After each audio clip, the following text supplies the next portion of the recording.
A signet ring? A signet ring with a code written on it. 1587.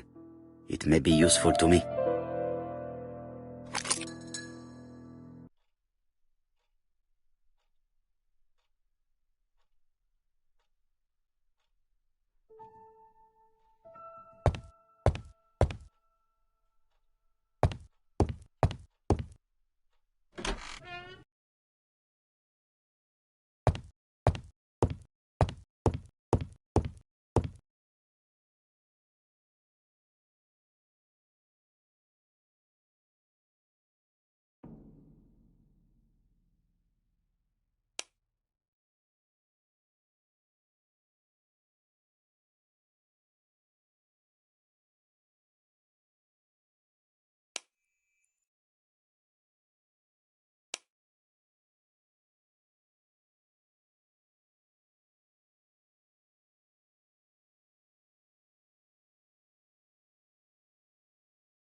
I think that signet ring should be placed here.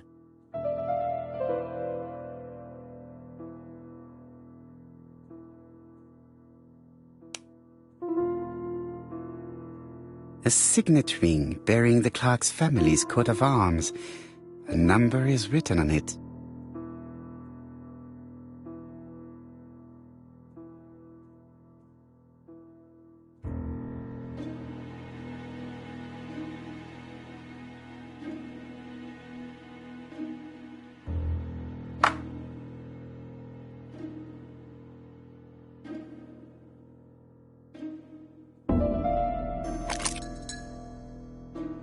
The plates around the picture appear to have unlocked. I think I've already seen these symbols on Franklin's trophies.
the lion of Sumatra.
The Alaskan Kodiak bear.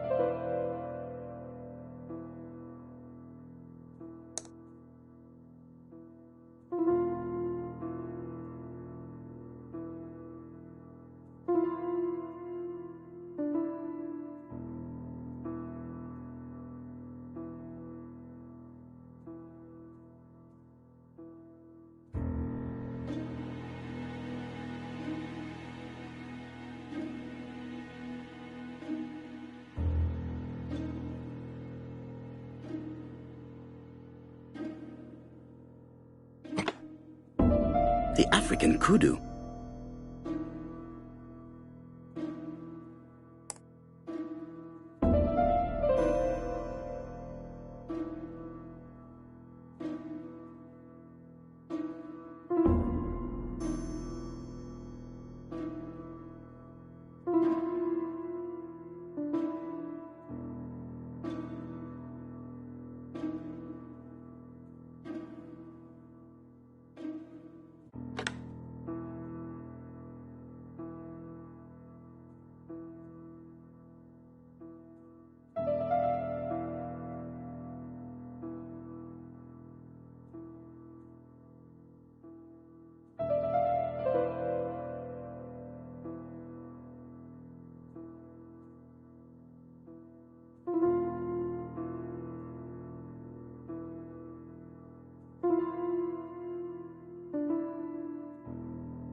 I heard the sound of a mechanism.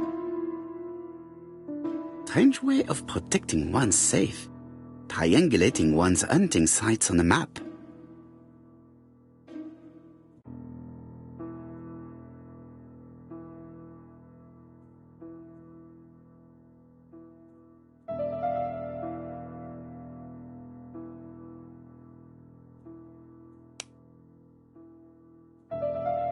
A signet ring bearing the Clark's family's coat of arms.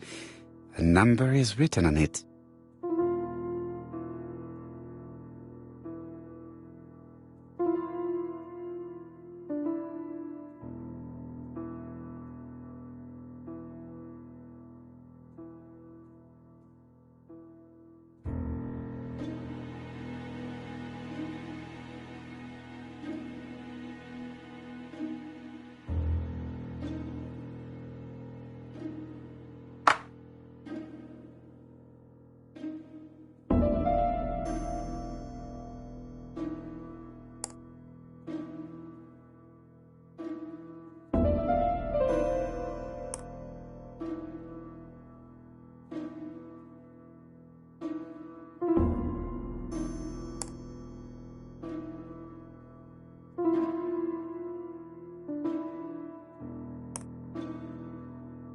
These documents are very likely going to help me for the rest of the inquiry.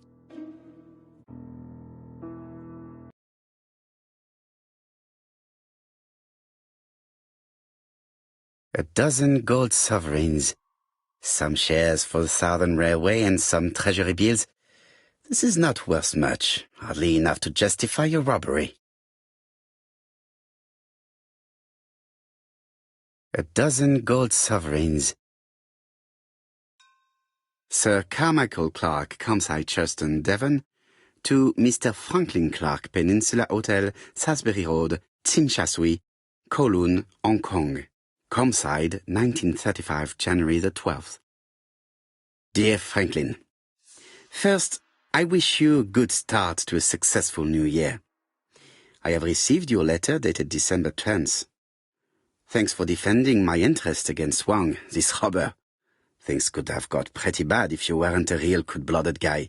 I envy you for that. Things go on here much as usual. Charlotte is moderately free from pain. I wish one could say more. You may remember Thora Gray. She is a dear girl and a greater comfort to me that I can tell you. I should not have known what to do through this bad time but for her. She has an exquisite taste and shares my passion for Chinese art. No daughter could be a closer or more sympathetic companion. Life has been difficult, but I am glad to feel that here she has a home and true affection. You wrote me you want to stay in China for 1 more year or even longer. I don't object. The longer you stay, the more opportunities you will have to increase our collection. Nonetheless, you should know that we miss you here, and that Charlotte will be gone by the time you come back. I am, dear Franklin, your truly affectionate brother. Eton College School Year, 1912-1913. Franklin Clark. School report for Franklin Clark. According to his teachers, Franklin was a good student, but lacked discipline. Charlotte Clark, Campside, Churston, Devon. To Mr. Franklin Clark, Peninsula Hotel, Salisbury Road, Tsim Sha Tsui, Kowloon, Hong Kong, Campside, 1935, January 1st. I wish you with all my heart a happy year 1935. Writing my greeting cards, I have affectionate thoughts for you. Always smiling as a child, sailing to distant countries and bringing back to us trunks full of wonder. At home, everything annoys me. Starting with this young Thora Sir Carmichael is so fond of.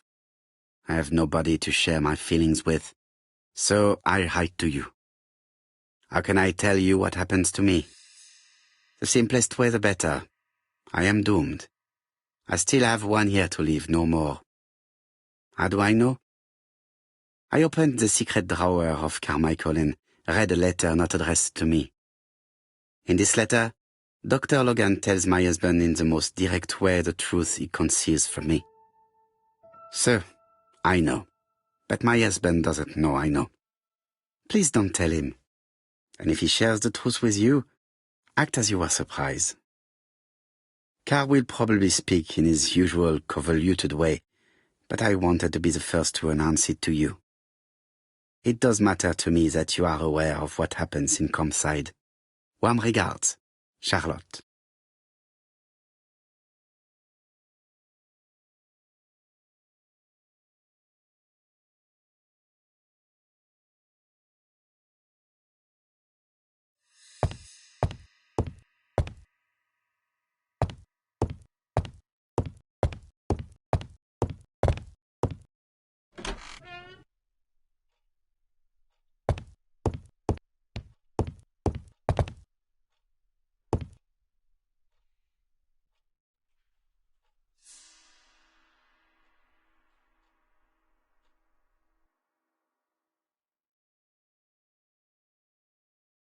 The Black Dragon's Curse.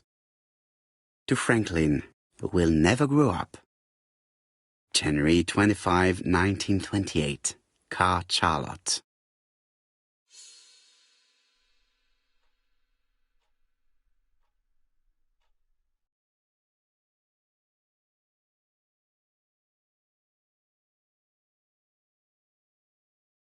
Miss Thorogray, Campside, Chuston, Devon. Arsenic trioxide thallium.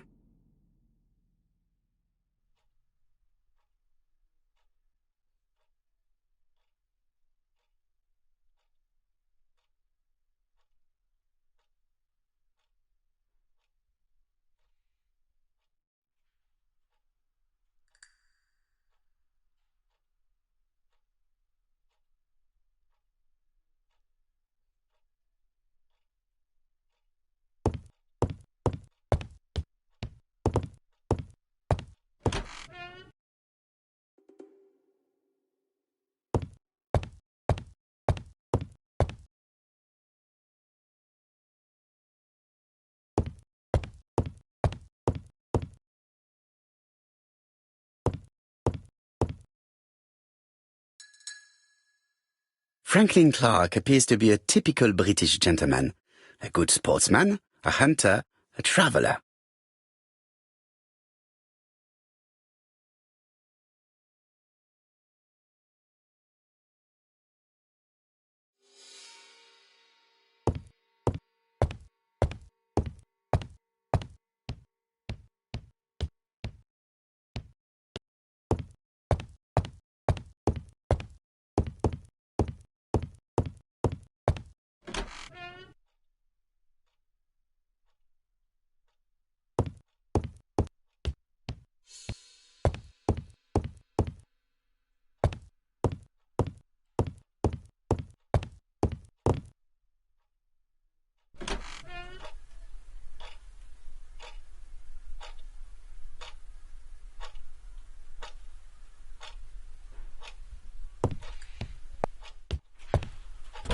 The door is locked.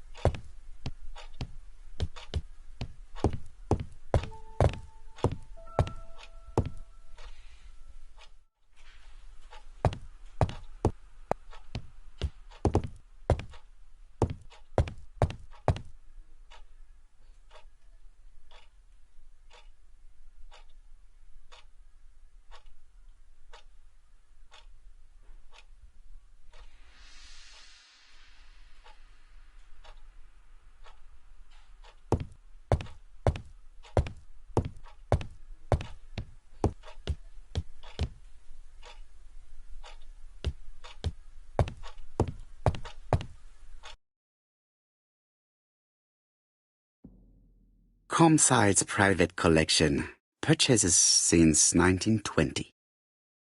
The catalogue for Sir Carmichael Clark's collection.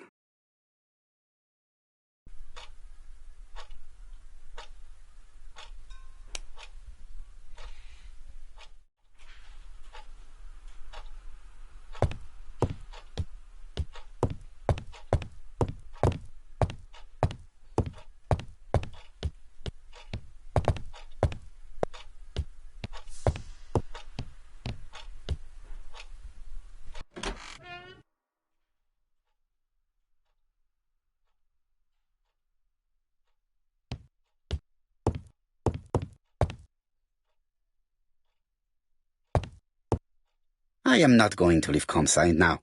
I still have some things to do.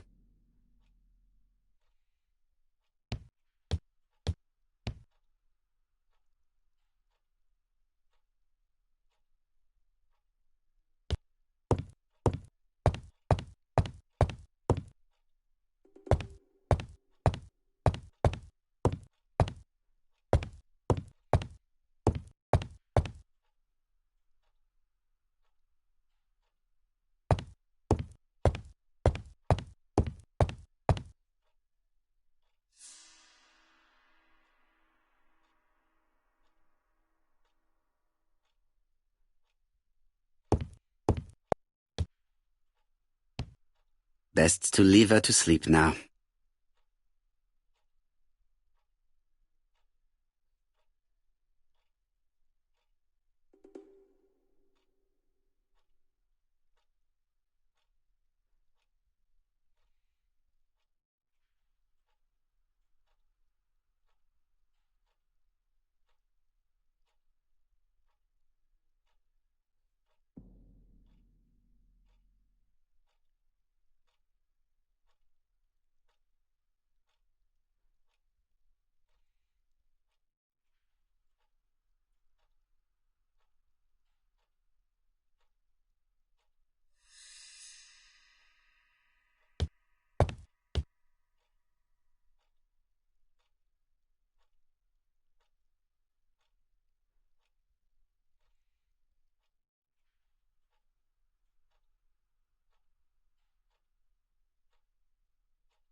This unit contains the medical records for Sir Carmichael Clark's patients. Let us study them closely and see if there are any familiar names.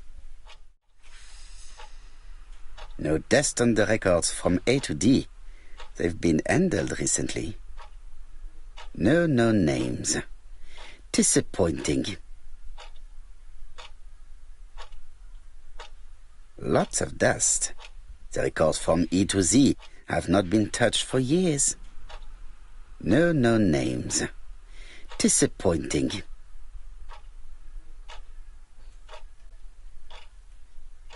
Sir Carmichael's collection could rival that of a major museum.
I see some papers that were not there the first time I visited. Valuers report property. Building land located in Comside, Churston client, Sir Carmichael Clark, April 15, 1935, Court and Brunskill office.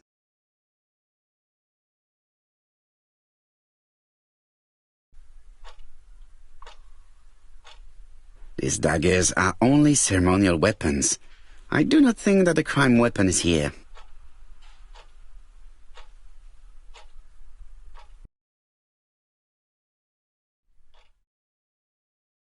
Ernest Logan, MD, Brighton Cancer Institute, 201 Dusk Road, Brighton, Sussex. To Sir Carmichael Clark, MD, Comside, Churston, Devon. Brighton, 1935, January the 5th. As a man of science, I owe it to you to be completely frank. Lady Clark, your wife is suffering from a generalized terminal cancer. I confess I didn't suspect anything like that during the first exams. But with the test results I have received today, there is unfortunately no place for doubt. I estimate that Lady Clark's life expectancy is no more than 1 year. Hospitalization would not help in her case, so I advise you to keep her at home and provide her with as much morphine as required to ease her last moments. Yours sincerely, Ernest Logan.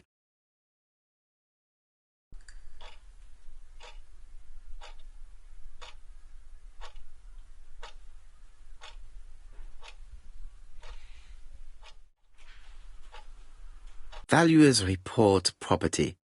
Building land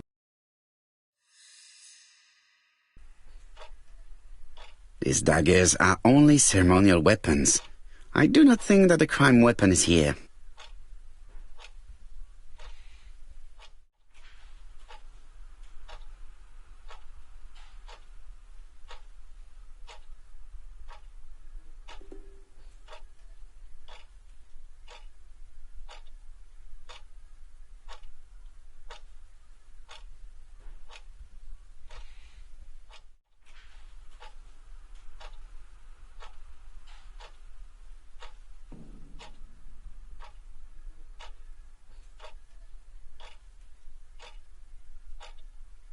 Valuers report property. Building land located in Comside, Churston client, Sir Carmichael Clark, April 15, 1935, Court and Brunskill Office.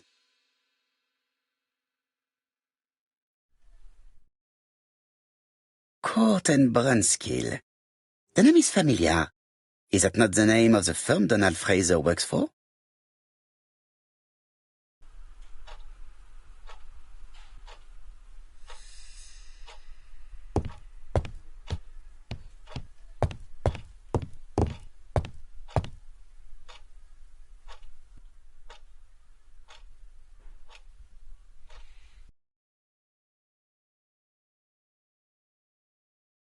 A dark dragon for a bright-haired maid. C.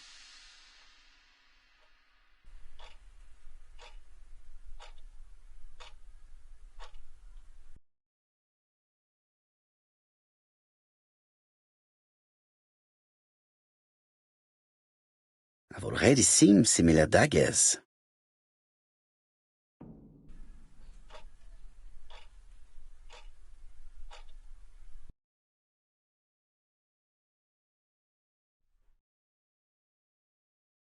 Attention, Franklin. Task list. A. Ordering Lady Clark remedies. Done. B. Tidying up real estate property files. Done. C. Calling the lawyer about inventory. Done. D. Update the tenant-farmer list. Done.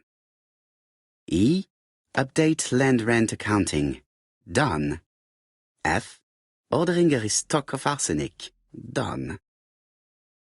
P.S. I have left on the living room table some of my things I don't want to keep. The locket and the dagger. I am sure you know why. Thora.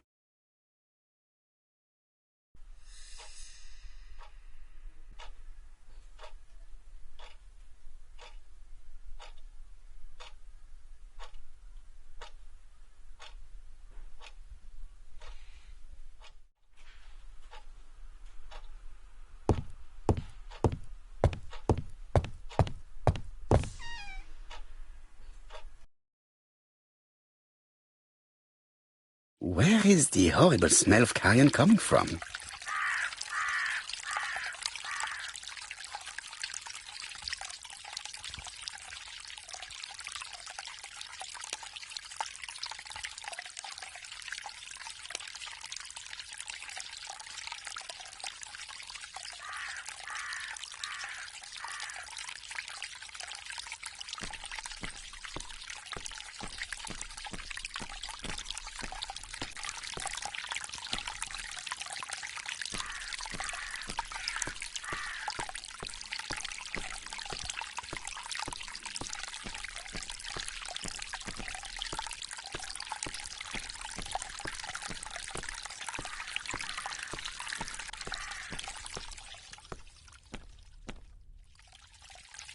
This wisteria is in full bloom.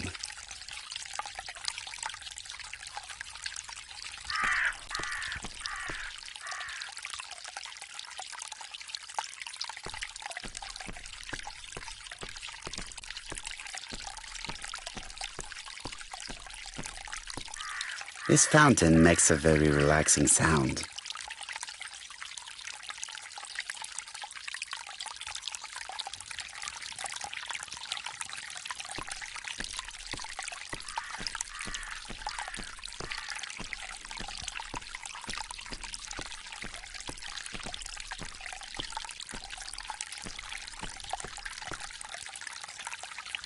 It was probably the gardener who lit this fire. Look here. I wonder if someone wanted to get rid of these papers. This object would probably be useful to me.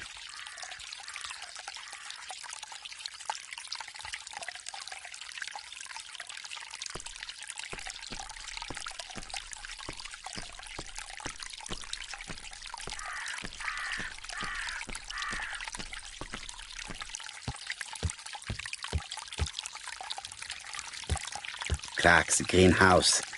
It must hold some rare plants.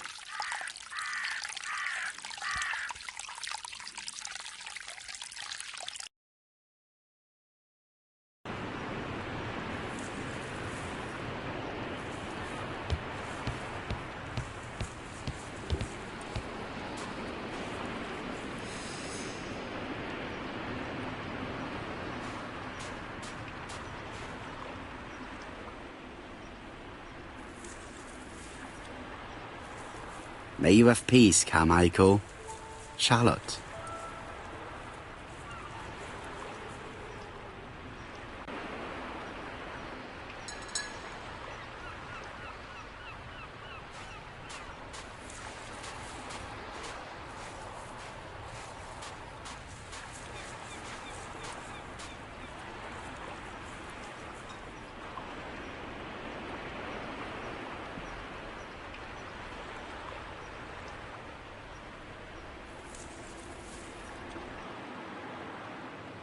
If someone has tried to get rid of these documents, they may be important.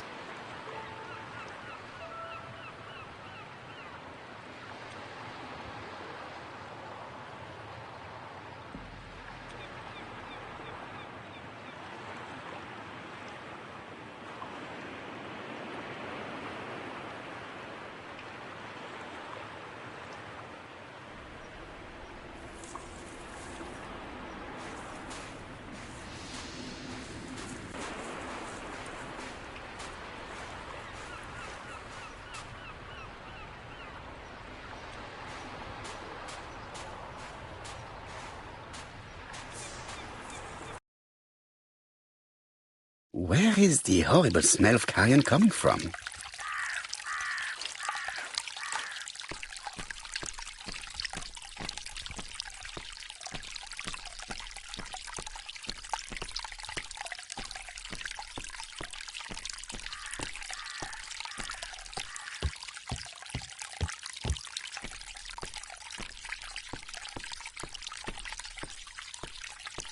Something makes me feel uncomfortable.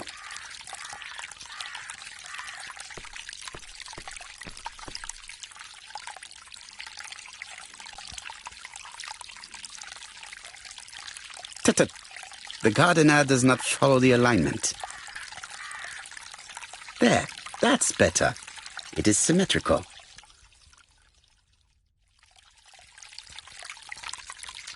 Brown pellets. Revolting. Let us now try and get our brain cells to work.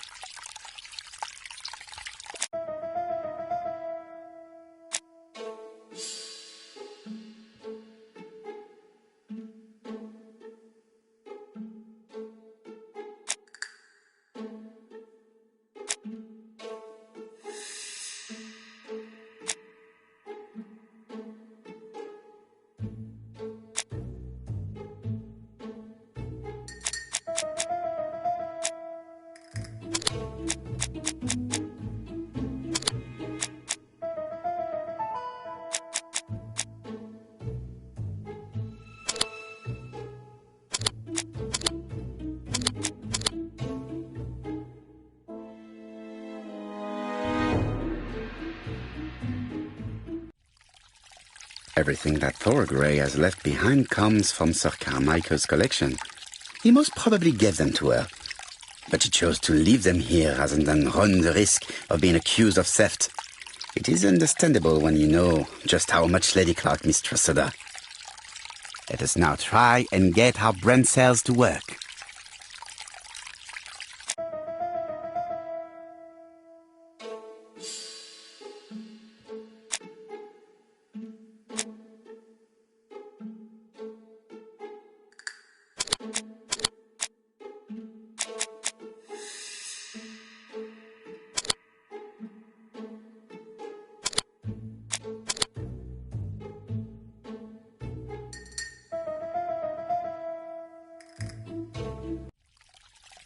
Thorgray had no reason to kill someone who only had a few months left to live. The poison she ordered was for rats. The gardener must have made good use of it, considering the stinking remains on the path, not far from the property. I've finished here. I must put the skeleton key back and inform Hastings that I'm returning to London.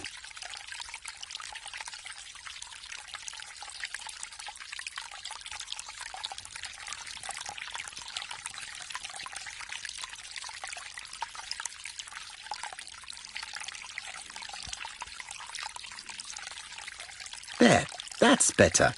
It is symmetrical.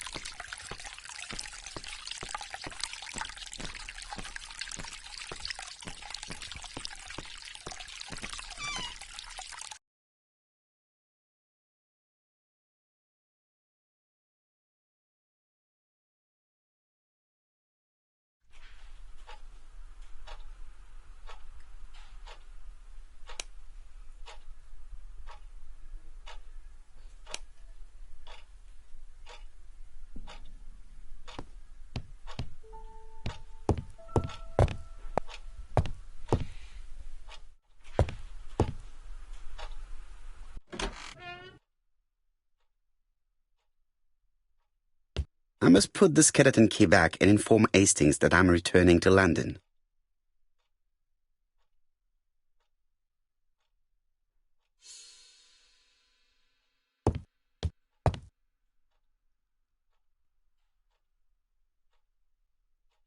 April 1925, Aceh Province, Sumatra.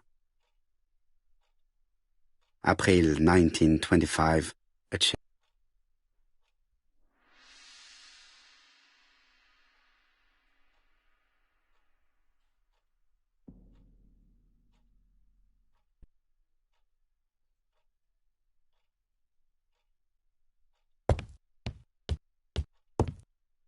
Best to leave her to sleep now.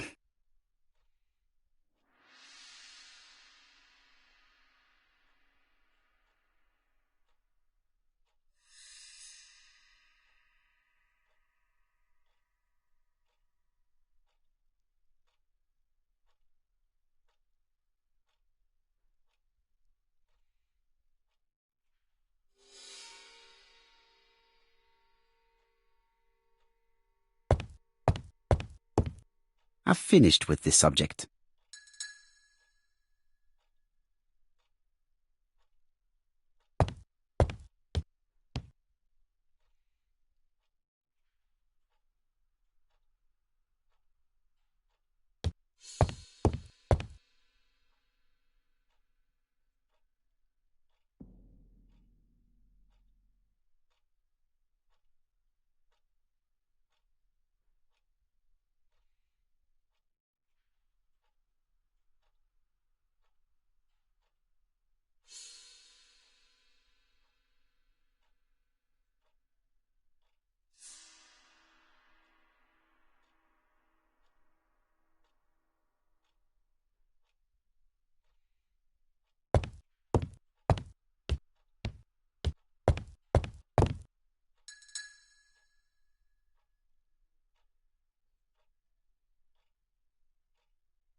Perfect.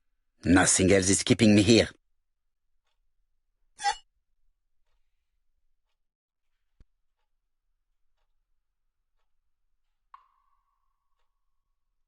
Hello, Hastings. I have finished in Charleston. I will take the first train. Tell me, do you know how to restore writing on a burnt document? Yes, you just have to soak a cloth with a hydrochloric acid solution and rub the sheet of paper. Then the characters appear. Bien. You have been of great assistance, Hastings. Could you please order the solution as soon as possible? Of course, but what documents do you want to read? You will see, my friend. À ce soir.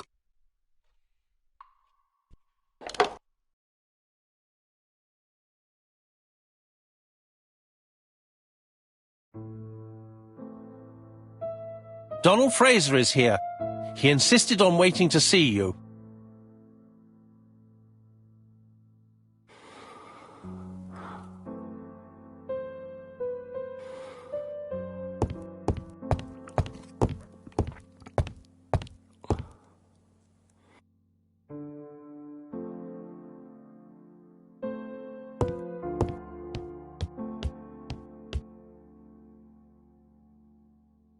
This man is tired.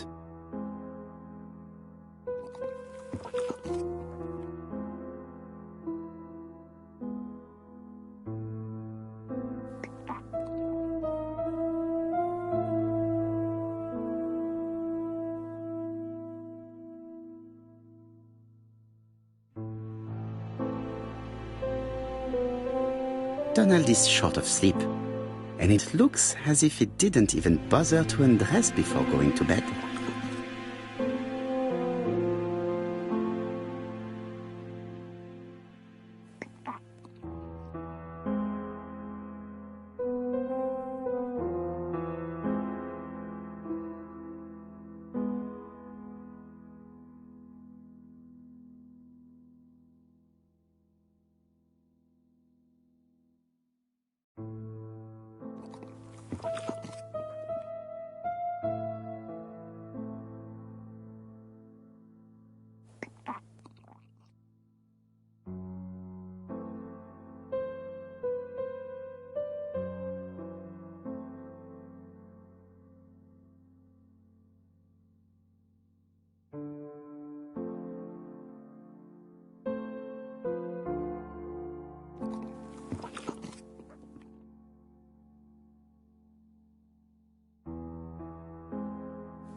This bottle is for our visitors.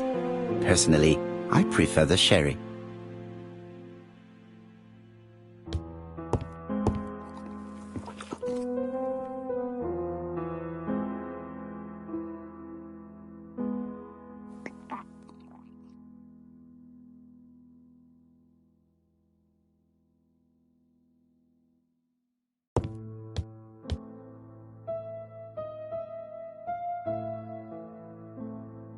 Mr. Parrow, I don't know why I'm here.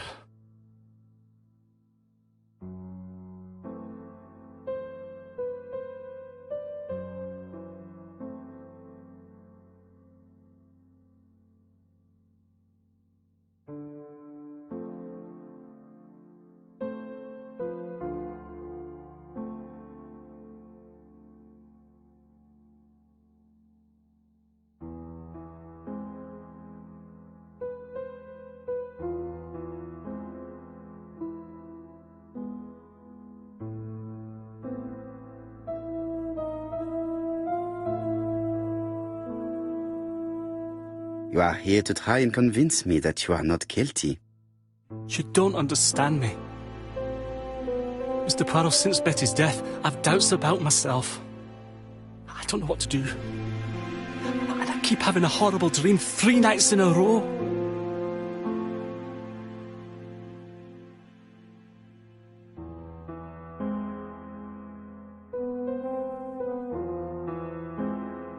Have a drink and tell me about this dream.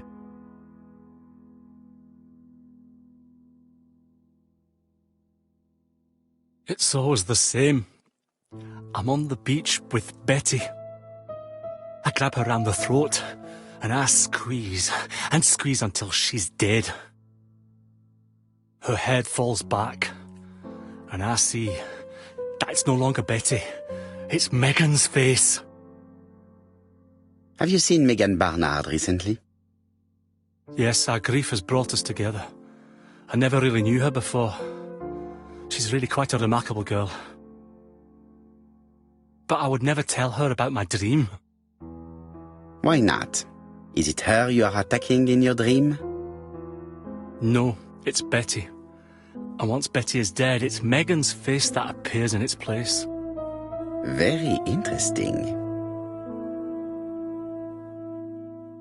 Let us now try and get our brain cells to work.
Mr. Fraser, I think that the real meaning of this dream is that you are in love with Megan Barnard. Please go on. Do. This dream certainly betrays your guilt. Oh. But what do you feel guilty about? Having killed your fiancé? Possible. Or forgetting her very quickly for her sister? Certainly. And this forgetting is perceived as a second death. So you don't really think I was the one who killed Betty? I do not exclude this theory. I am simply saying that I do not need to know that fact to explain your dream and your guilt. Thank you for being frank, Mr. Poirot. You've helped me a great deal. I'm going back to Bexhill. I'll not take any more of your time up. It is late, Mr. Fraser, and you are tired. I'll sleep on the train. I like trains. It's easy to sleep rocked by the sound of the wheels. Poor boy, he seems completely lost. Well, women seem to like him. I think Megan will take care of him. Oh, I remember. Did you order the product I needed? Yes, we'll be receiving it tomorrow. Bien, it is late, and I asked Miss Gray to come tomorrow morning. I have a few questions I wish to ask her.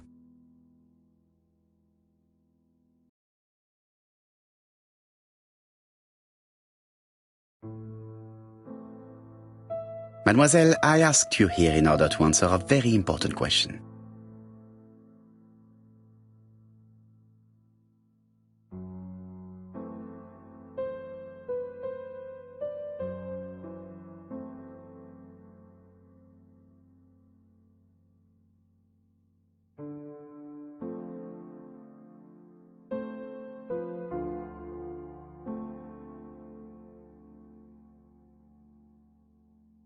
Am I right in thinking you said that you did not speak to anyone on the day Sir Carmichael was murdered? It's the absolute truth. Yet, Lady Clark maintained that she saw you talking to a stranger on the front doorstep. Really? She must have been mistaken. Oh, I remember now. I'd forgotten all about it, but it wasn't important. It was just a salesman. One of those traders who sell stockings from door to door. Can you describe him to me? Medium size, glasses, dark suit, and a felt hat. Not the sort of man you notice. Completely harmless. That's why I forgot all about him. Nothing else? He was very hesitant and shy. Usually door-to-door salesmen are very confident, but he wasn't.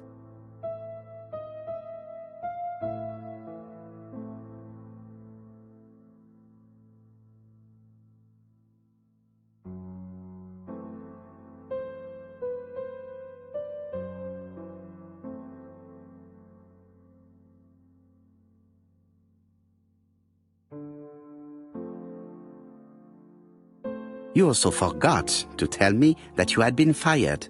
You never asked me. It was Franklin who led you to believe that I left voluntarily. He's more chivalrous than you. I don't wish to lie. Lady Clark did not appreciate my presence. And Franklin could not go against the wishes of a sick lady. He is a good man, and he worries a great deal about his sister-in-law. I noticed that you left some personal belongings behind at Churston.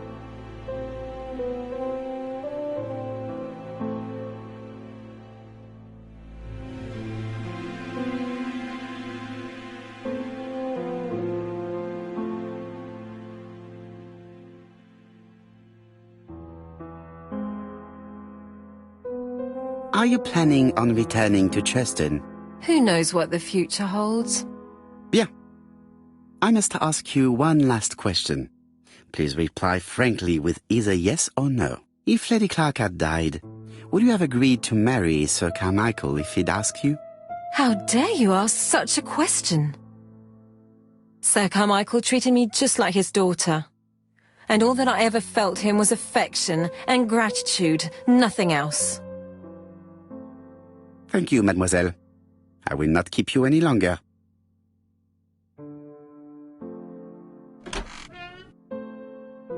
I met Thora Gray on the stairs. Her cheeks were ablaze, and she appeared to be deeply hurt. Poirot, have you offended the poor girl again?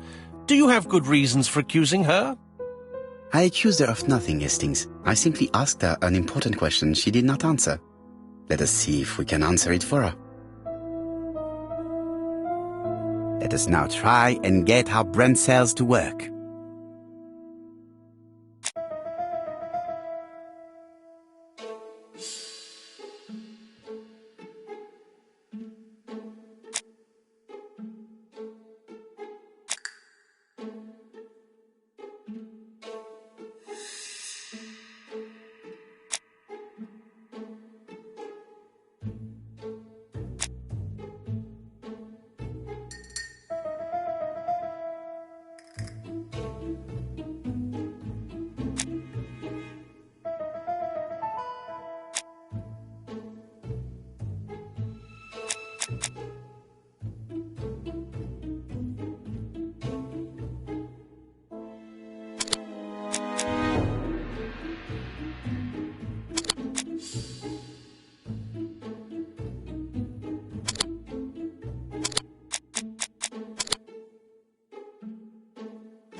You must know how to read between the lines, Hastings.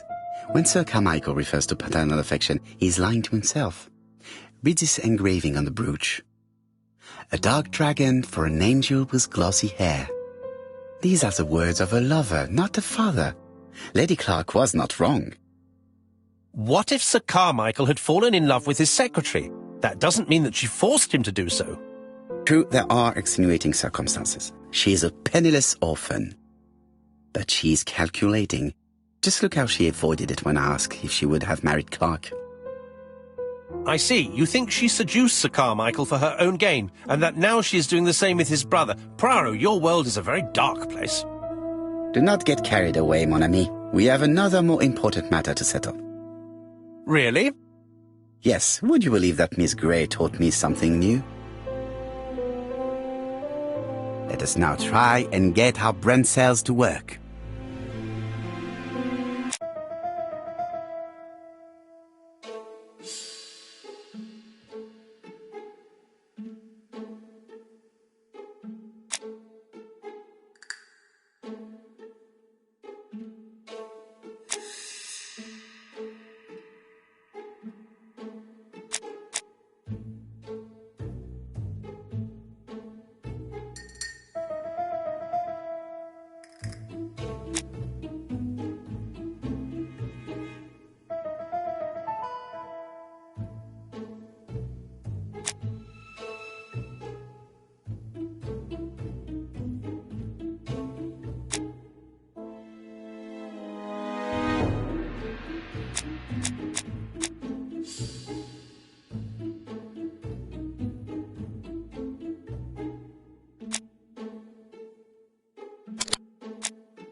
Perfectly clear, Hastings, perfectly clear.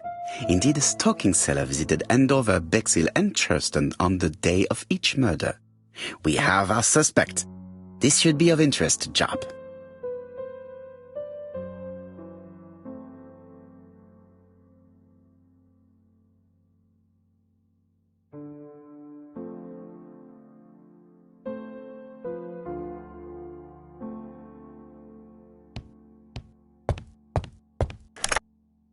Chief Inspector, we are looking for a stocking salesman. I see you have a suspect. Yes. Contact all the stocking wholesalers who may employ him. Your suspect is a salesman? No, he does not take orders. He sells door to door. Right. The hunt is on.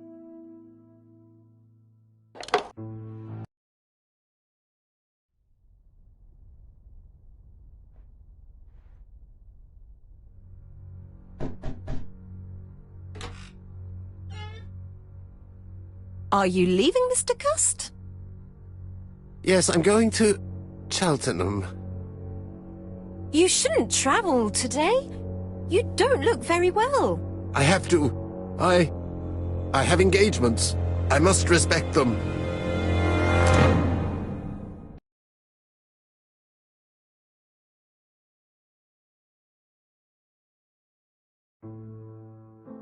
Can you get the post, Hastings?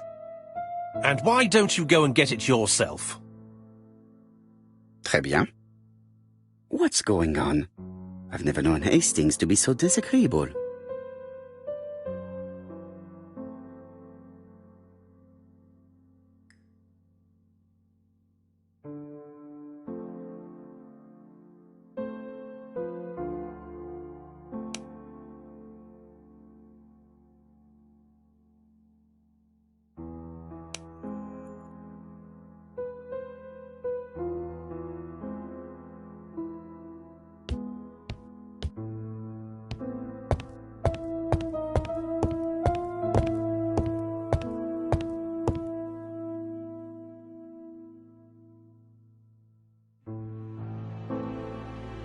Poor Mr. Poirot. I'm quite sorry for you. If at first you don't succeed, try again. We've a long way to go still. Typery? No, that comes later. Letter T. The next little incident will take place in Doncaster on September 11th. So long. ABC. I should compare this letter with the one on my desk which I received earlier to see if it does indeed come from the same person.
Let us examine this more closely.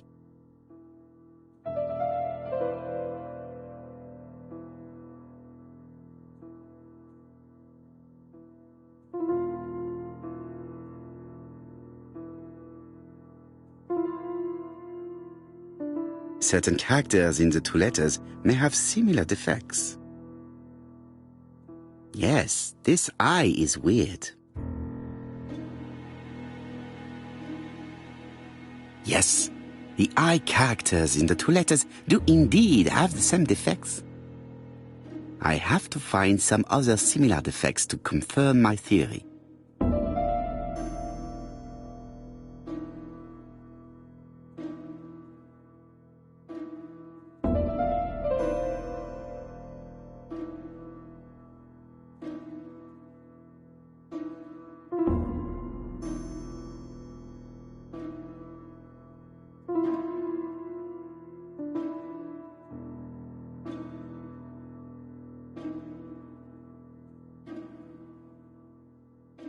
Let us examine the characters in this word.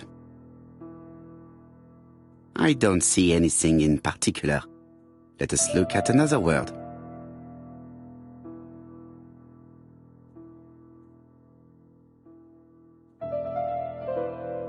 Yes, the A appears to be quite unusual. That's right. The A characters in the two letters do indeed have the same defects. I have to find some other similar defects to confirm my theory.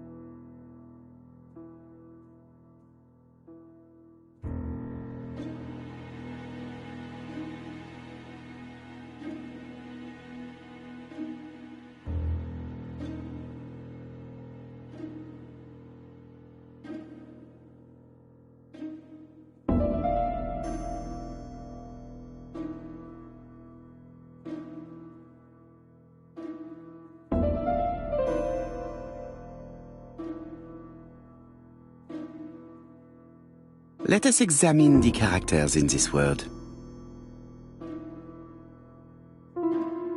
I don't see anything in particular. Let us look at another word.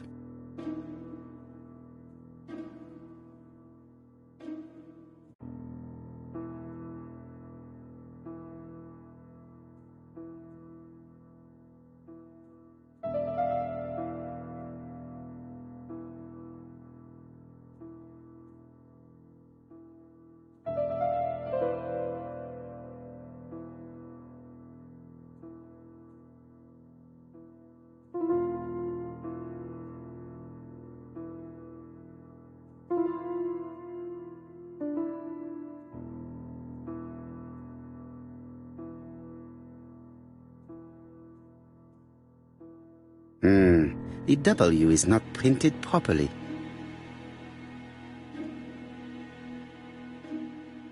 Of course, the W characters in the two letters do indeed have the same defects. My theory was right. These two letters were written with the same typewriter. Hastings, he strikes tomorrow. Chief Inspector Japp? He's on another line. Can I take a message? Yes, please, mademoiselle. It is from Hercule Poirot. Tell him ABC strikes tomorrow in Doncaster. He must call me back. Very well, sir. Bien, now I'm going to see what I can find from these burnt documents.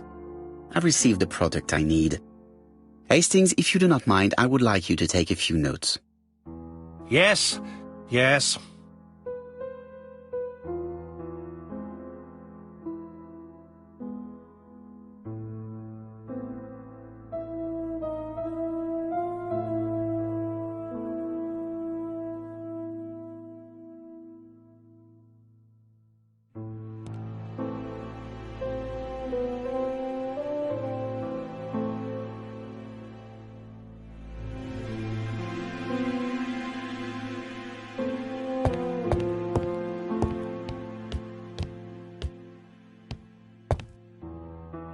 I've finished with this subject.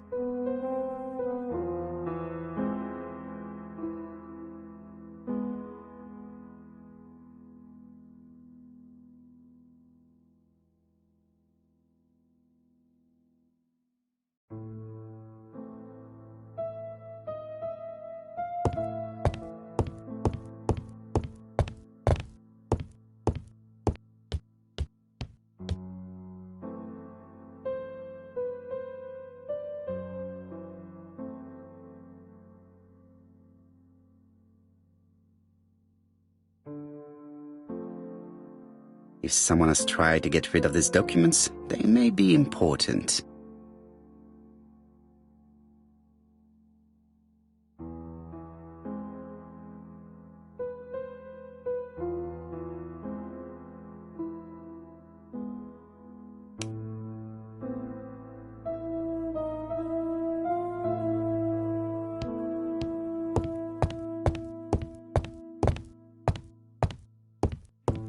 So, how are you getting on? I'm ready to take notes.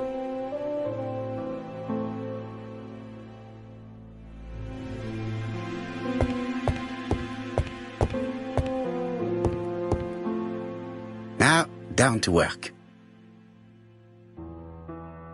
What of this needs putting in order a little?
If someone has tried to get rid of these documents, they may be important.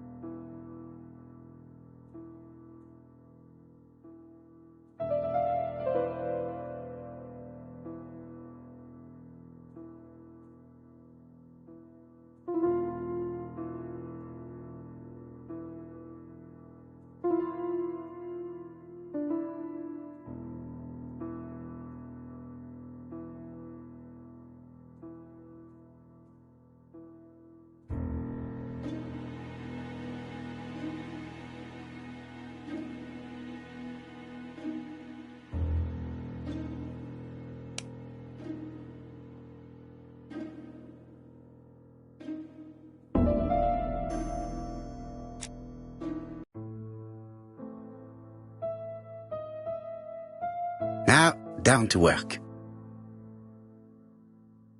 What of this needs putting in order a little?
This page is finished. That's done. 3 more to go.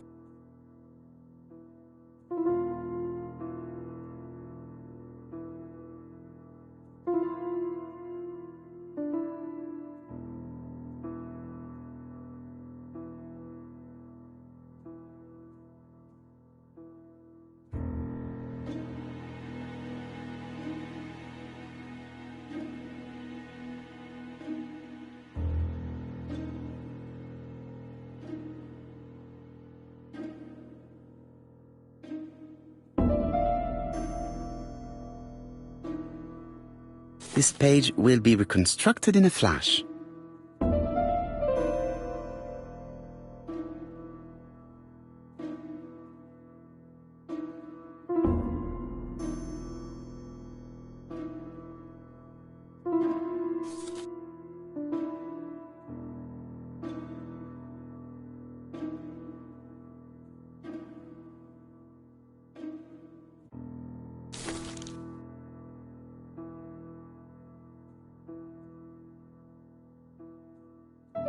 I think that this is right.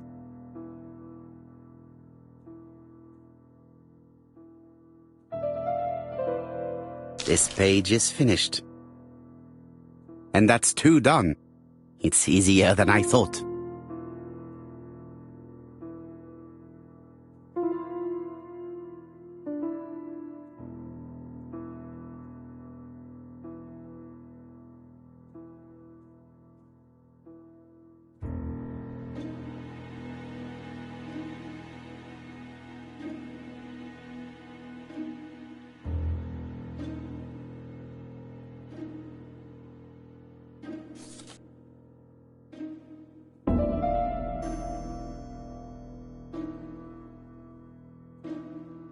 It's so simple.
This page is finished. Only 1 more. Keep going.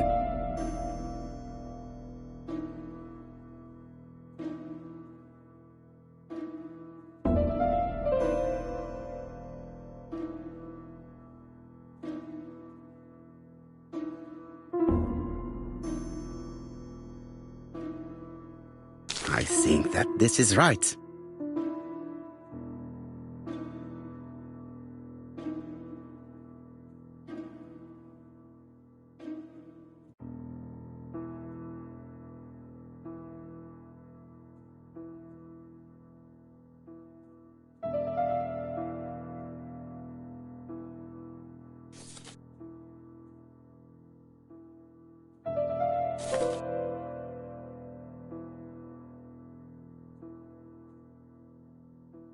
This piece should be placed here.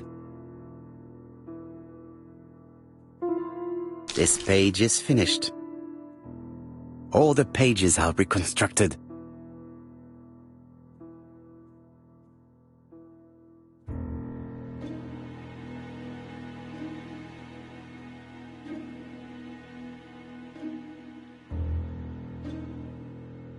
A bottle of solvent.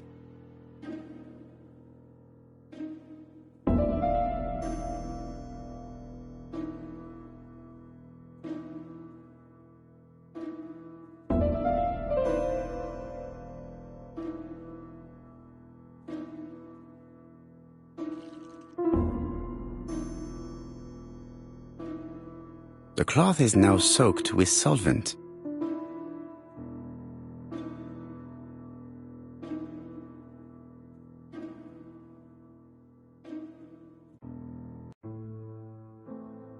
Got it! Make a note, Hastings, make a note. Mrs. Alice Asher, shop owner in Andover. Tracheitis, hemoptysis, prescribed laudanum. I got it. Look. Poirot, where on earth did you find these files? On a fire at the bottom of the garden at campsite. All right, but where did the person who burned them find them?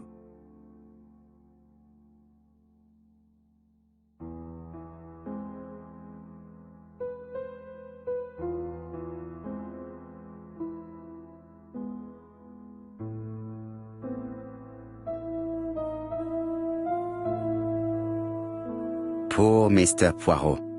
I'm quite sorry for you.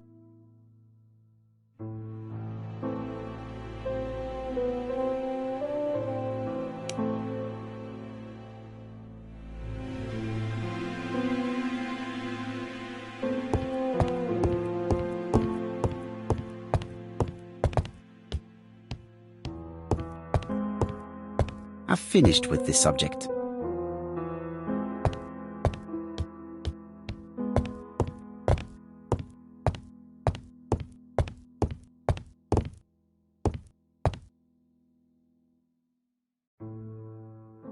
Alice Asher, shopkeeper in Andover. Tracheitis, hemoptysis, chronic cough with loss of blood. Prescribed laudanum-based cough medicine.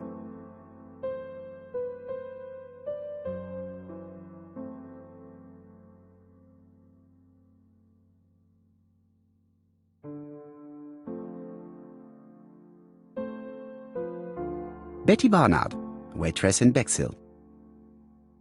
Chronic bronchitis causing dysphonia. Advised to stop smoking. Alexander Bonaparte Cust. War wounded, mustard gas and head trauma.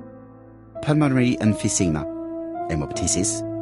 Coughing fits with blood. Suffers from absences and amnesia. Dick Dudley Dunbar, owner of the Black Swan Hotel in Doncaster. Asthmatic, heart disease, heart condition. Let us now try and get our brain cells to work.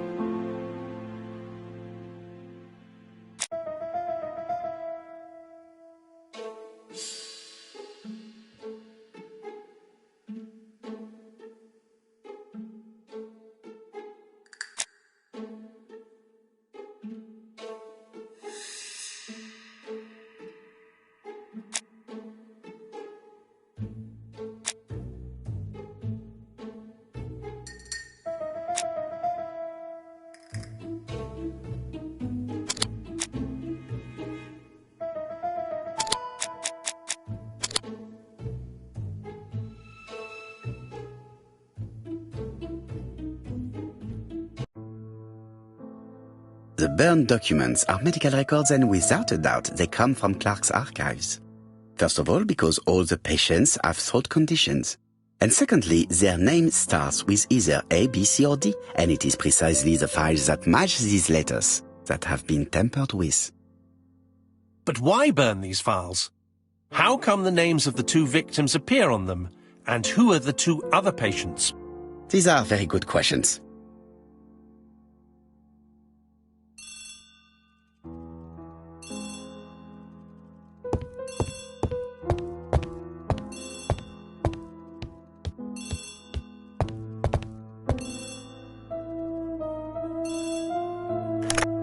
Hello, Poirot? Any news, Chief Inspector? You wanted a stocking seller? We have one. Reported by his landlady, who thought he was behaving suspiciously. He has the most unbelievable name.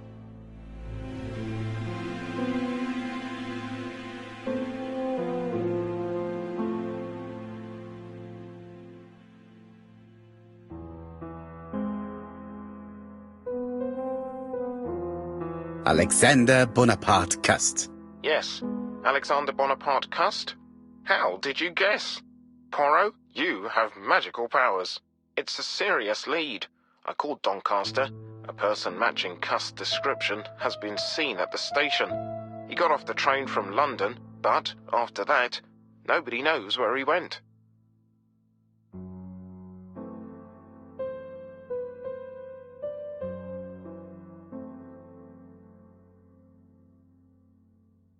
Look for him at the Black Swan Hotel. What? How do you know he's there? Trust me, Chief Inspector. You appear to be very sure of yourself. Very well. I'll call the Black Swan straight away. The owner is going to get a shock when he learns that there's a murderer under his roof.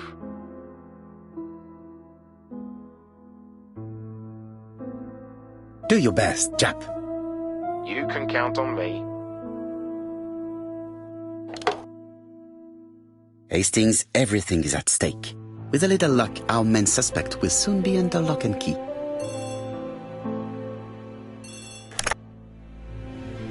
So, has Cust been arrested? Yes, the Doncaster police are sending him by train. That is good news.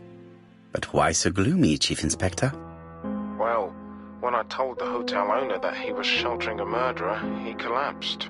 He's dead? No, fortunately, but it has taken its toll on him. It has to be said that with his name starting with the letter D, he had every reason to fear Cust. I bet he was going to be the next victim.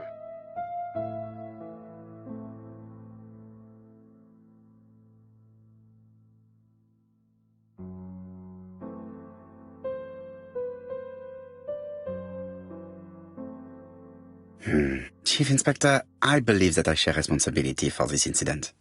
What do you mean? I saw Mr. Dunbar's medical records. His heart was weak. I should have warned you. It's very honest of you to tell me that, Poirot. I appreciate your gesture. Please keep me informed of his progress. You can count on me. I'll do what's needed. I will visit him at his bedside when the killer is caught. That's typical of you, Poirot. We should focus on the next part of the investigation in order to avoid other incidents. While we're waiting to question Cust, we could search his room in London. Where does he live? The Marbury Guest House? I'll see you there. Yes, but start without me. First of all, I have to sort out a few details for Cust's transfer. I understand. À bientôt. Hastings, we are making good progress. Please go and search the room of our number 1 suspect. With pleasure. I did have a dentist appointment, but I'll cancel. The dentist. So that is why you were so nervous and bad-tempered. A visit to the dentist is never an enjoyable prospect. But an unavoidable one. Go to your appointment, Hastings. I will manage on my own.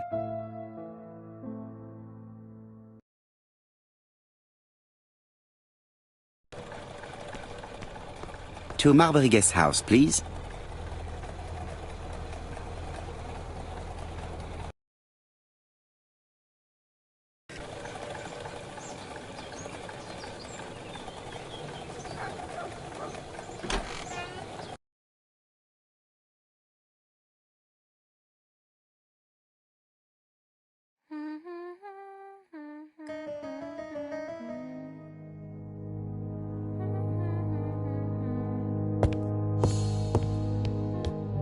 How do you do? You must be Mr. Hercule Poirot. Chief Inspector Jupp told me that you might be coming.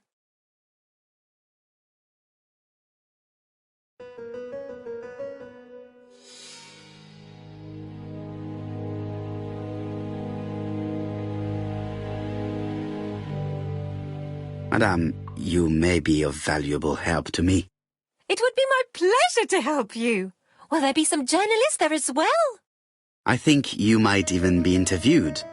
You are key witness. I've suspected him for some time, but he appeared so harmless. Oh yes, sometimes he got angry and waved his arms about. But even then, he wasn't frightening. And he was as gentle as a lamb again immediately afterwards. It was only this morning that I understood. He told me he was going to Cheltenham, but my daughter saw him at Euston Station. It's not the right station. To get to Cheltenham, you have to take the train from Paddington.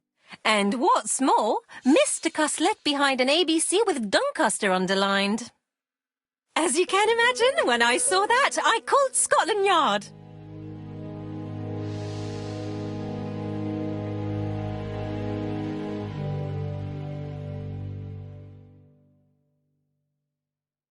Well done. You were right. He did go to Doncaster. So I was right to warn the police. Tell me, did you have any other reason to suspect Mr. Cust? Well, he's odd. Sometimes he coughs really loudly and complains that his throat is burning, and sometimes he talks to himself and stares into space. He told me that it was because of a wound he got in the war. His head hasn't been quite right since, he said. And then he was in Churston when that millionaire got murdered. I found his train ticket when I washed his coat. He didn't want me to wash his shirt. He washed it himself. But I did see big brown stains on it.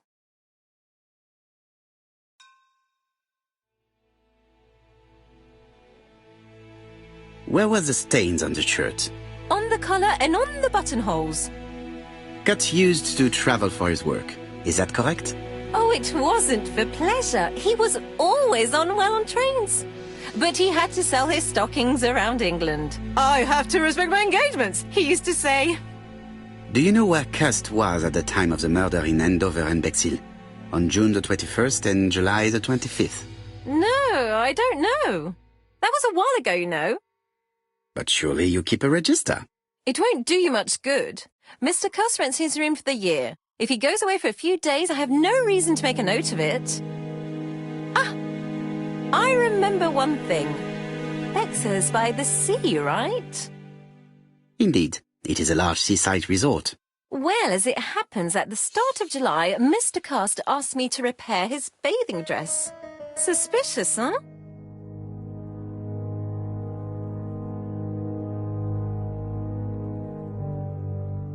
Very interesting. Please continue. I also forgot to say that he started buying newspapers that talked about the case.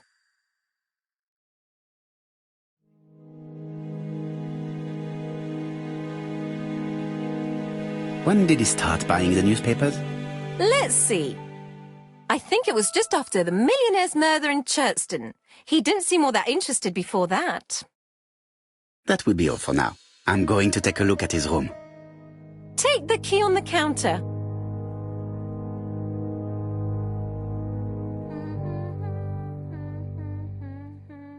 I should check the register. Mrs. Marbury may have been hiding something from me.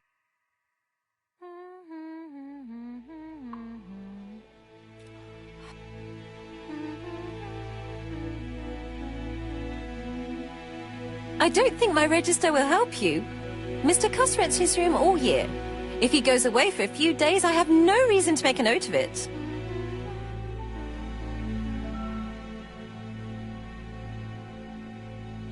The truth is becoming apparent, and I have something to say to Mrs. Marbury.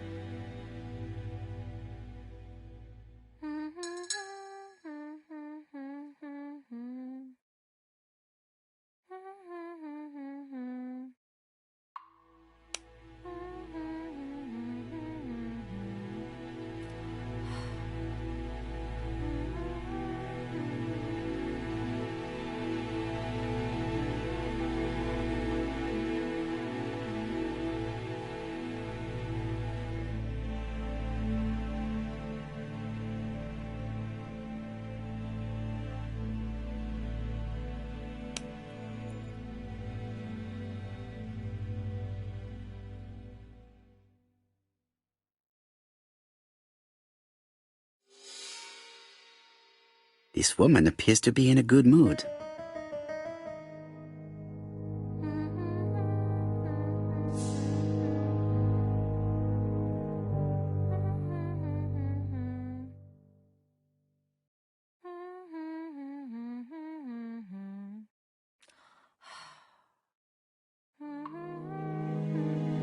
Mrs. Marbury is in a good mood.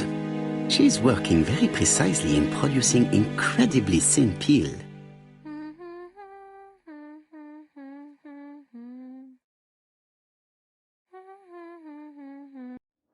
Mrs. Marbury, if I am to believe the register, you rented room 306 to a certain Mr. Fishman on the day of the Bexhill murder. Room 306 is Cust's room. Can you explain yourself? Yes, I remember. Just for one night as a favour. Mr. Cust was away, all my other rooms were taken, and poor Mr. Fishman had nowhere to go.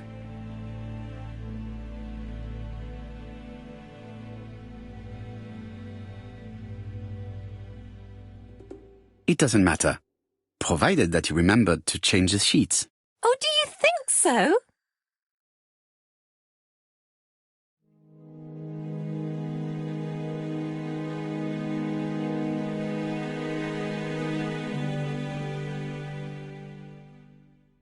Mr. Custer's room is right there on the 3rd floor.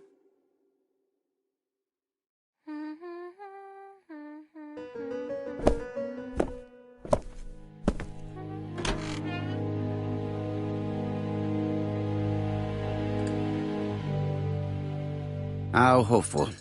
This place is a real mess.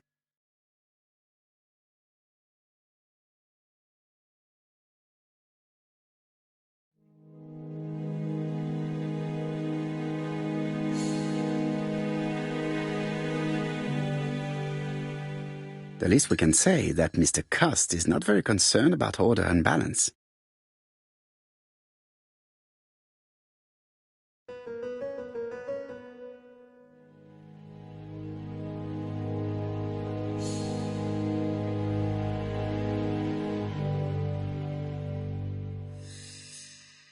Laudanum Cameron's Chemists.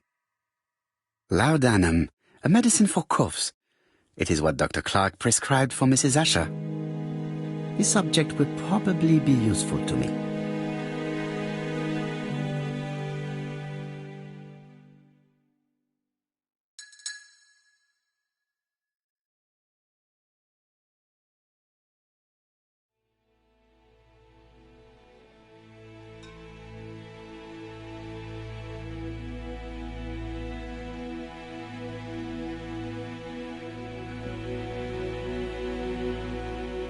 Diethyl barbituric acid, Johnson Company. I know this medicine. It is a powerful sedative. This subject would probably be useful to me.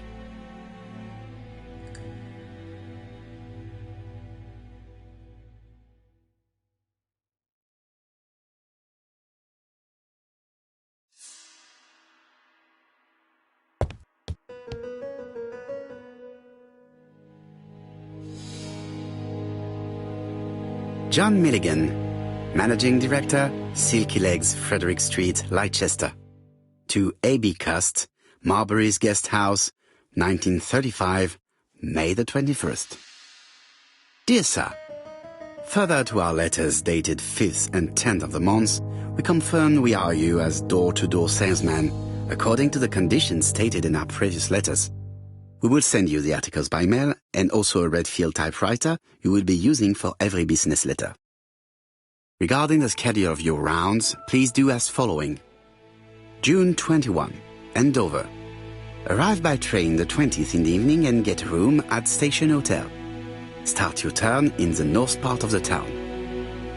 This letter establishes that Cust went to Andover, but the ink has hidden the destinations of his other trips. I know from Mrs. Marbury that he went to Churston. I just have to show that he went to Bexhill, and I will have proved that he was present at all the crime scenes.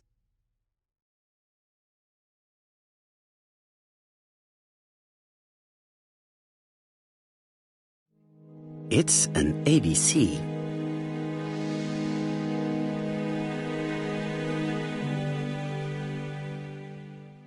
A long-bladed knife. A murderer's weapon. This subject would probably be useful to me.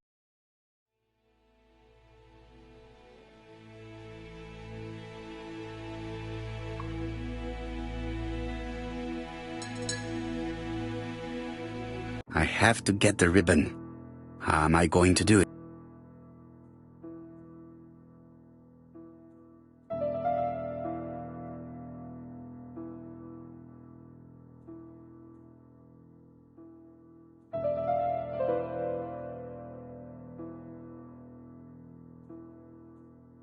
Something is blocking the ribbon.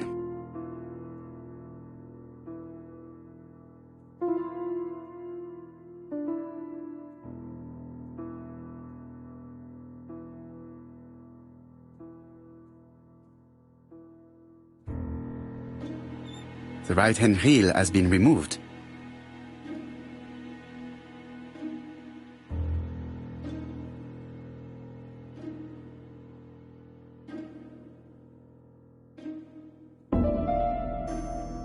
The ribbon is jammed. I have to start by freeing it.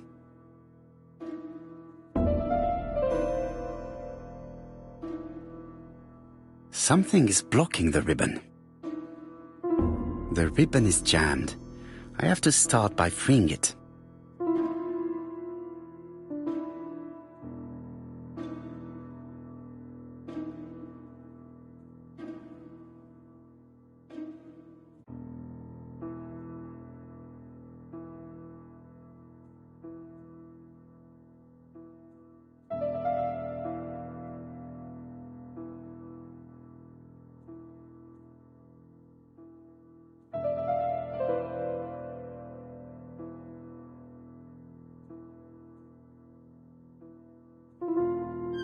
The left-hand heel has been removed.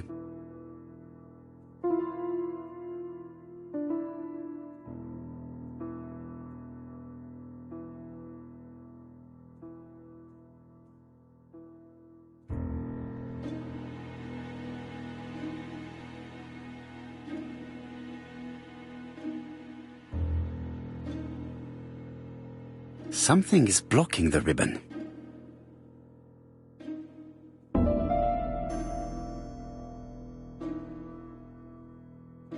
Something is blocking the ribbon.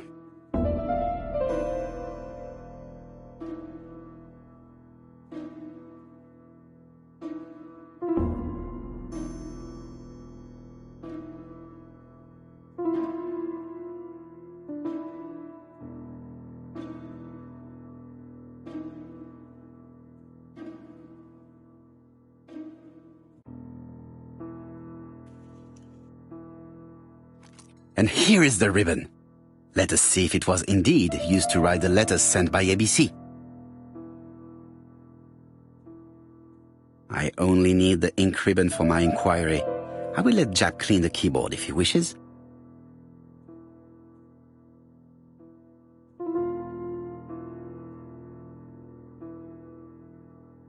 All the letters announcing the murders were written on Cust's typewriter.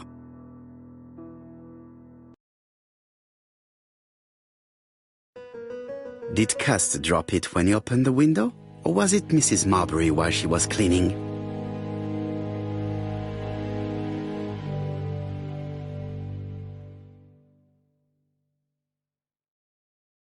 I've finished with this subject. Cust is parsimonious. He keeps his pencils and sharpens them until there is nothing left. It is clear that he did not grow up in luxury.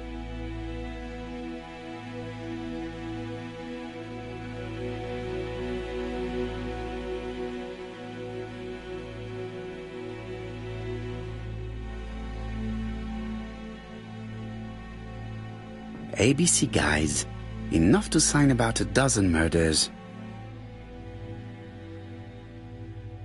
It's closed.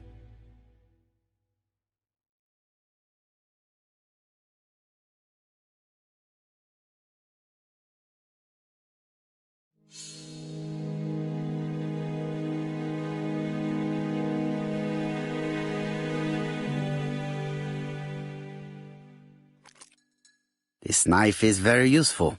Who knows, maybe it never cut anything other than string. Stockings. Stockings.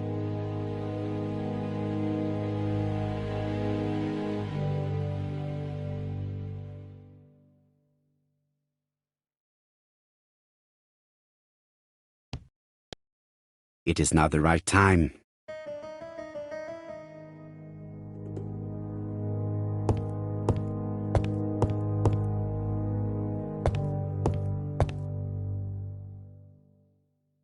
Trousers, white shirts. Everything has been washed very well. Most probably the bathing dress repaired by Mrs. Marbury's expert hands. The Bexhill Daily paper, dated from the day of the Bexhill murder.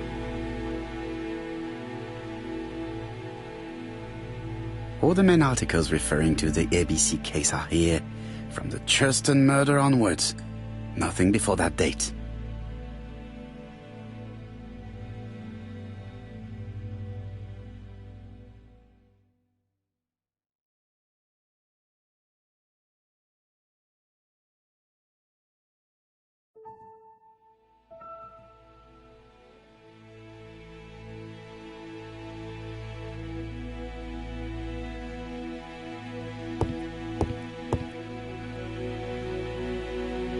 This dark stain.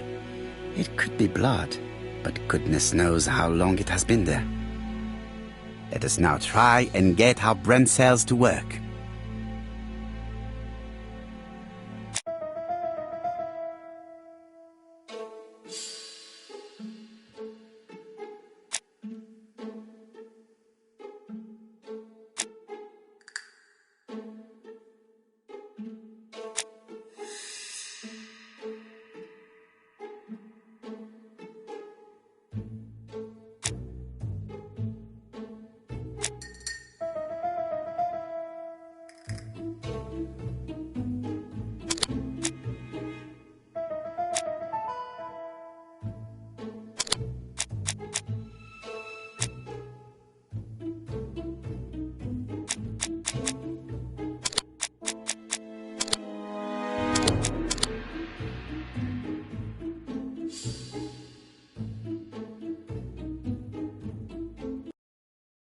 The register shows that Cust did not sleep at the guest house on the day of the murder. Where was he? Bexhill. The Bexhill paper reveals it. Cust bought this newspaper in Bexhill on July the 25th. No use continuing the inspection of this room. I've seen all there is to see.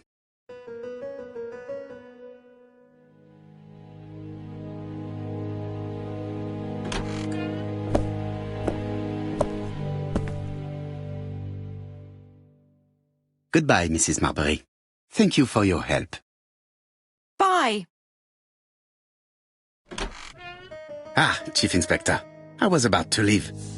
Good evening, Chief Inspector. Welcome. Please excuse me, I must go to the kitchen. I'll leave the key of Mr. Cust on the counter. I'm sorry I'm late. I've spent ages with the Doncaster police. And you? I have established one fact. On 3 occasions, Cust was at the scene on the day of the crimes.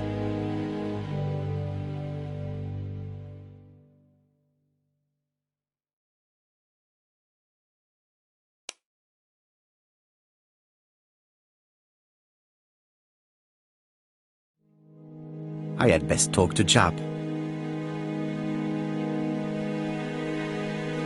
I've listened closely to what you have to say, Poirot. For me, there's no doubt Cust is guilty. Do you have any element that might prove the contrary? That is what we're going to look for. Let us now try and get our brain cells to work.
The evidence against Cust is overwhelming. His presence at the scenes, the knife, the blood-stained shirt, the ABCs in a box. C'est vrai. However, the blood Mrs. Marbury saw on Cust's shirt may have been his own. According to his medical records, he suffers from hemoptysis. The murderer cut Sir Carmichael's throat from behind, and the blood spurted outwards. You would expect the murderer's shirt to be stained on the sleeves, not on the buttonholes, yet we see quite the opposite. You would expect the murderer to keep the newspaper articles about his crimes. But Cust's collection starts in Cheston, as if it discovered the case rather late. I agree it's troubling, but it doesn't change my mind. There's small details that we should be able to clear up by questioning Cust. When can we talk to him? Doncaster is sending him to us on the first train. Are they questioning him already? He says he can't remember a thing. It's plausible. Doctors say he suffers from absences and amnesia. Mrs. Marbury has confirmed this. He may have done the murders in an altered state. A familiar situation. It's not enough to clear his name.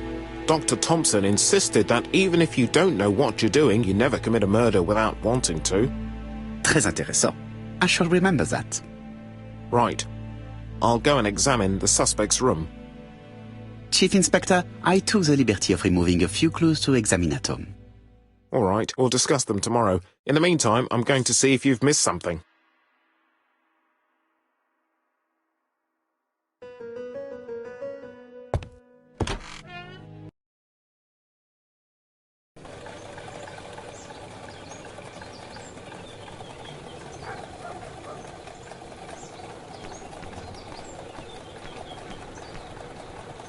To Scotland Yard, please.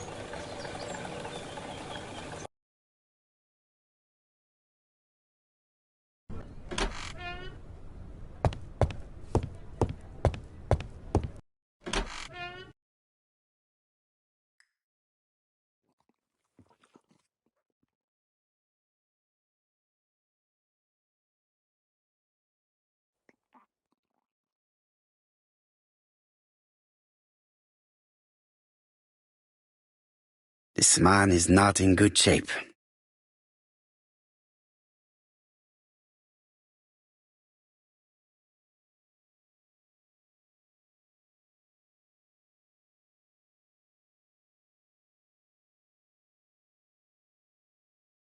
He is worried and very tired, and other police have been hard on him.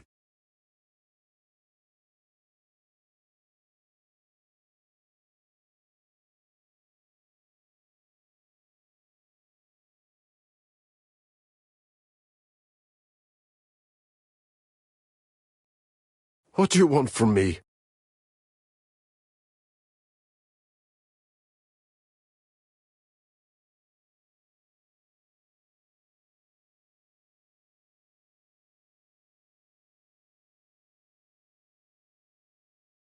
Good day, Mr. Cust. I am Hercule Poirot. Ah, you're the detective.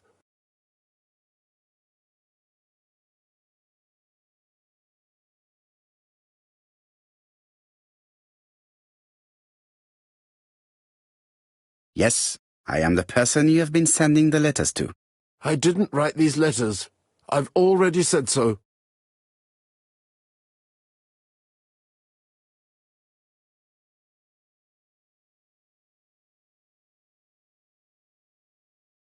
Maybe you forgot that you wrote these letters. Yes, it's true. Sometimes I forget. Maybe I did type them.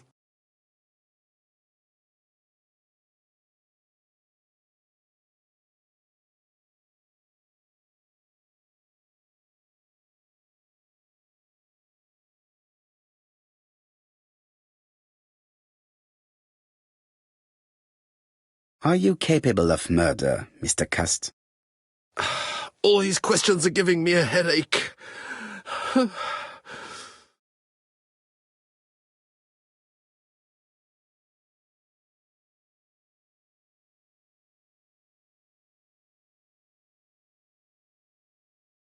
You suffered during the war. It's true. I was wounded. I suffered. But the army was the only place I didn't feel inferior. No questions.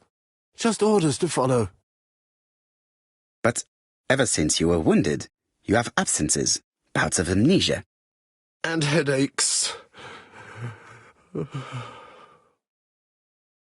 Professor Clark treated you. Yes, a few years ago he really helped me with my burned throat.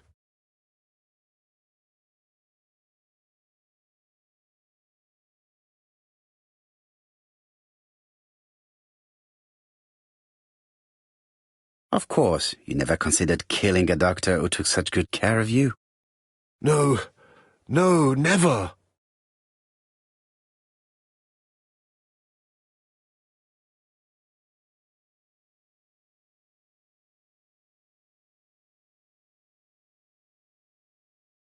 Do you deny being at the scene of the crimes? So? There was no harm in being there. It was only for my work.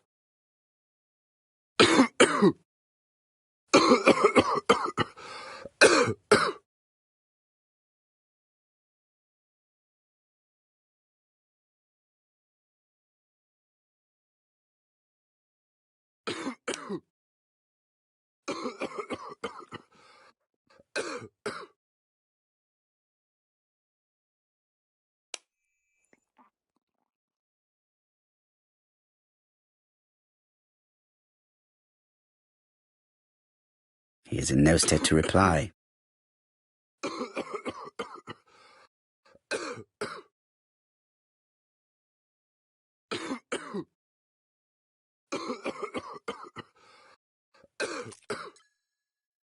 Take this. It will help you. Thank you.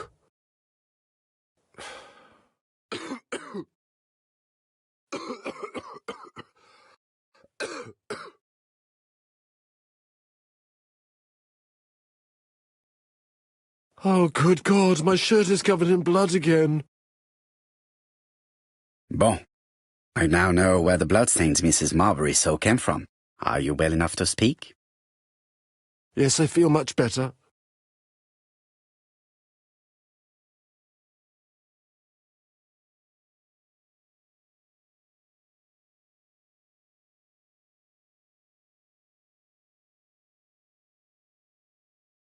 You were seen at all the crime scenes. Yes, I was. I travel a lot, but not for pleasure. I am terribly unwell in trains.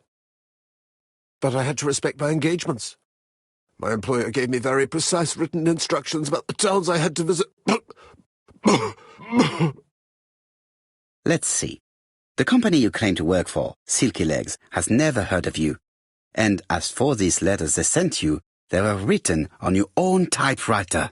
The company sent me the typewriter when I started working for them. Yes, but the letters were received afterwards.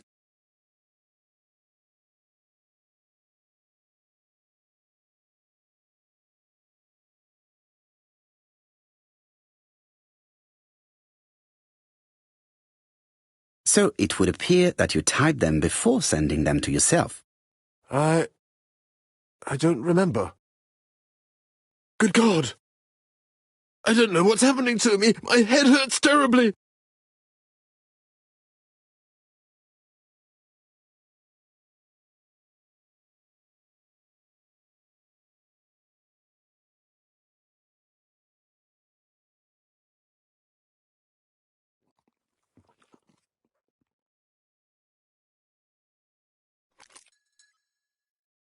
Take this.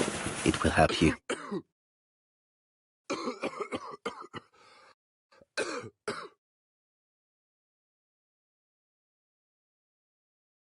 Oh, I think I'll be fine. Let us see, Cust. Look at me. You know very well that you committed these murders? Yes, I know. But I'm not wrong in saying that you do not know why you committed them. No, I don't.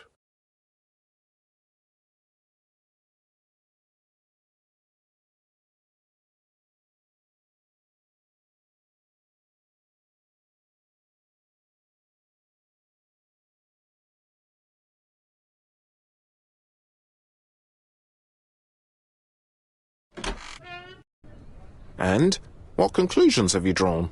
Plenty. It might help us to understand him a little better. Let us now try and get our brain cells to work.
I don't see any clearer than before. This is worse. There is one point to highlight. C'est curieux. Cust admits that he killed, but he does not know why. What did Dr. Thompson say? Even if Cust killed while in an altered state, it still must have been his deepest desire. He must have had a motive. Let's keep it simple. Never mind his motive. He confessed. But you see, he can confess to anything and everything. He denied the murders and then confessed to them. He confirmed that he never typed the letters. Then, with great ease, I managed to get him say quite the opposite. Come on, he behaved like a guilty man. He lied to his landlady. Because deep down he believes himself guilty. From the papers, he noticed that he had always been at the scene of the crimes. He must think that he killed and then simply forgot what he had done. How can you be so sure? Let us look at his psychological profile. You will understand my point of view. Let us now try and get our brain cells to work.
You see? Cust's character is quite the opposite of the murderer's. But if he's a madman, can we really talk about his character? You know very well that our murderer does not behave like a psychopath. Apart from the signature, there is no ritual repetition in the choice of victims. Very well, you're right as always. So we have no confession, no culprit, no suspects, nothing. And all that after 2 months of inquiry? What should I do? Have faith. Just give me 24 hours.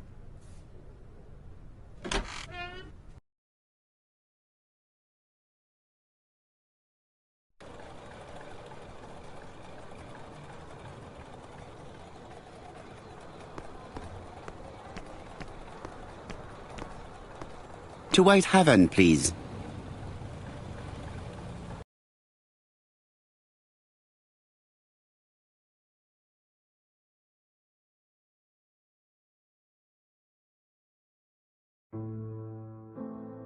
Cust's arrest is a great success for you, Poirot. It's all clear now, except maybe one or two details. Details. Ah, mon ami. The devil is in the detail, as we say. Excuse me? Patience, Hastings. Everything will be clear once our guests arrive. Best be prepared. Slip a revolver into your pocket before they do. A revolver? But Poirot, what are you afraid of? Trust me. It is important you carry a weapon for this meeting. I will lend you mine. What about telling me what you have in mind? Surtout pas. You wouldn't be able to play your role. Wait one moment, I will bring you my weapon.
Hastings' photo album.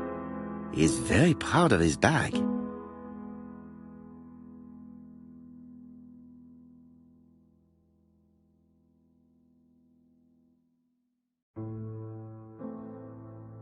Churston, Devon, population 500 inhabitants. Hourly of trains. London, Churston. Trains of evening. London, 6:45 p.m. Newton about 11 a.m. Churston, 11:45 a.m. London, 11:45.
What about telling me what you have in mind? Surtout pas. You wouldn't be able to play your role. Wait one moment, I will bring you my weapon.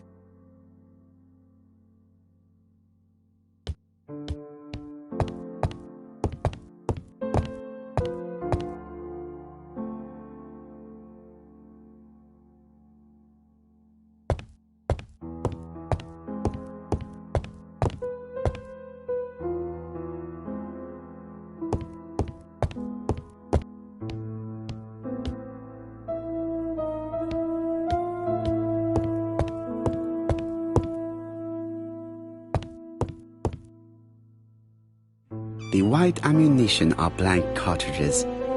The others are real bullets.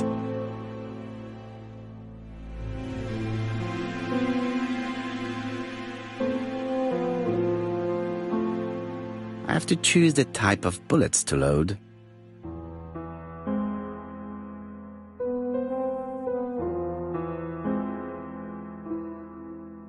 The revolver is loaded with real bullets. I still have time to choose blanks. The revolver is loaded with blanks. I still have time to choose real bullets.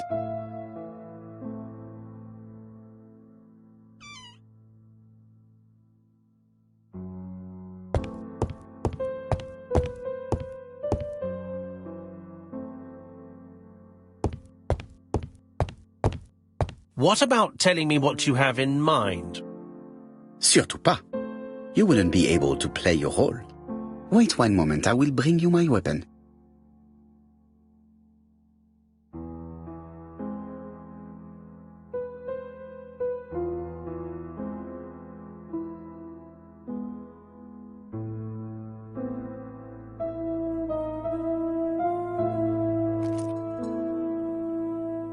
Voila, I entrust you with my weapon. It has hardly been used, it is almost new.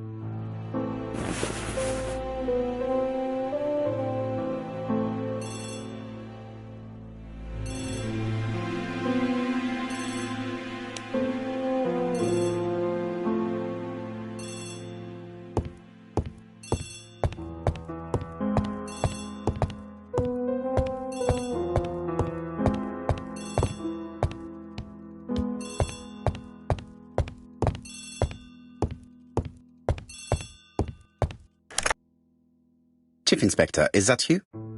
Yes. Sorry, but we haven't found anything. Have you checked the typewriter?